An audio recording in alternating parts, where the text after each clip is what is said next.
The roar of naval guns echoed across the Dardanelles as Allied warships unleashed their fury on Ottoman defenses. The sea churned with landing boats packed with soldiers, Australians, New Zealanders, British, French, storming the rugged shores of Gallipoli under a hail of machine gun fire. It was April 25, 1915.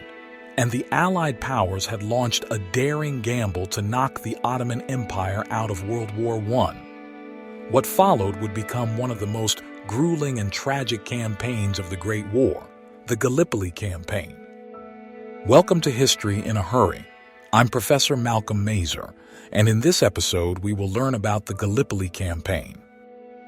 The Gallipoli Campaign, also known as the Dardanelles Campaign, was a military operation during World War I that took place on the Gallipoli Peninsula in the Ottoman Empire between April 1915 and January 1916. The campaign was conceived as a bold strategy by the Allies to break the stalemate on the Western Front by opening a new front in the east. The ultimate objective was to capture Constantinople, modern-day Istanbul, knock the Ottoman Empire out of the war, and open a sea route to supply Russia, which was struggling against German and Austro-Hungarian forces. The mastermind behind the plan was Winston Churchill, then First Lord of the Admiralty. He proposed forcing a passage through the Dardanelles Strait, a narrow and heavily fortified waterway linking the Aegean Sea to the Sea of Marmara. An initial naval assault began in February 1915, involving British and French warships bombarding Ottoman coastal fortifications. However, the plan quickly unraveled as the fleet encountered sea mines and heavy artillery fire, leading to the loss of several ships and forcing a halt to the naval offensive. Undeterred, Allied leaders decided on a land invasion of the Gallipoli Peninsula. The hope was to seize the high ground, neutralize Ottoman artillery, and secure control of the straits. On April 25, 1915, troops from the Australian and New Zealand Army Corps, ANZAC, landed at what would become known as ANZAC Cove, while British and French forces landed at other points, including Cape Hell. From the start, the operation faced fierce resistance from Ottoman troops led by capable commanders like Mustafa Kemal, later known as Ataturk, who would become a national hero. The geography of the peninsula made the invasion a nightmare. The terrain was steep, rocky, and dominated by well-defended ridges and gullies. The Allied troops, unfamiliar with the land and under constant fire, struggled to advance beyond the beaches. Trenches were hastily dug, and what had been envisioned as a swift operation turned into a brutal stalemate.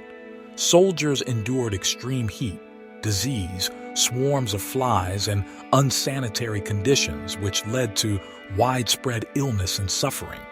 The campaign quickly devolved into a war of attrition.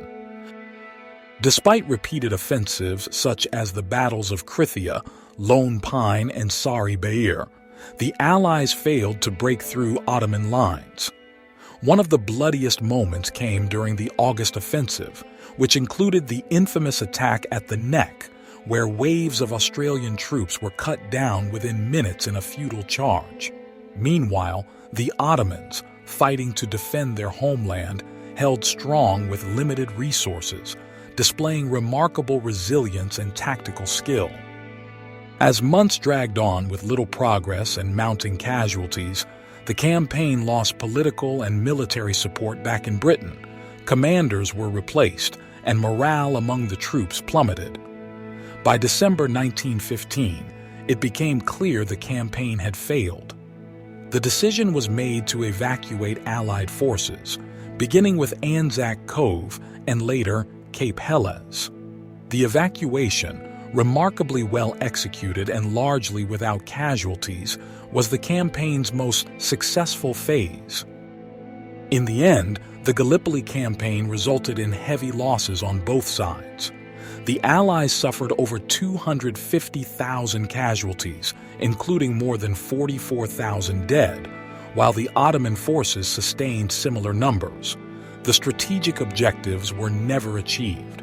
The Dardanelles remained under Ottoman control, Constantinople was never threatened, and Russia received no additional supply route. The impact of Gallipoli, however, extended far beyond the battlefield. For the Ottoman Empire, it was a rare and vital victory that boosted national morale and cemented Mustafa Kemal's reputation. For Australia and New Zealand, Gallipoli became a defining moment in their national consciousness. The bravery and sacrifice of the ANZACs gave rise to ANZAC Day, a solemn day of remembrance still observed annually on April 25th. For the British government, the failure at Gallipoli was a political disaster. It damaged the reputation of Churchill, who was forced to resign from the Admiralty. The campaign exposed flaws in Allied planning, logistics, and command coordination, lessons that would shape future military operations. Though ultimately a strategic failure, the Gallipoli campaign remains one of the most iconic and emotionally resonant episodes of World War I. It stands as a symbol of courage, endurance, and the tragic cost of war, etched into the memory of nations and the history of the 20th century. Thanks for racing through history with us on History in a Hurry. If you enjoyed today's quick dive into the past, don't forget to like, subscribe, and hit that notification bell so you never miss a fast-paced trip through time. Please reply in the comments with ideas for our next history lesson. See you in the next one.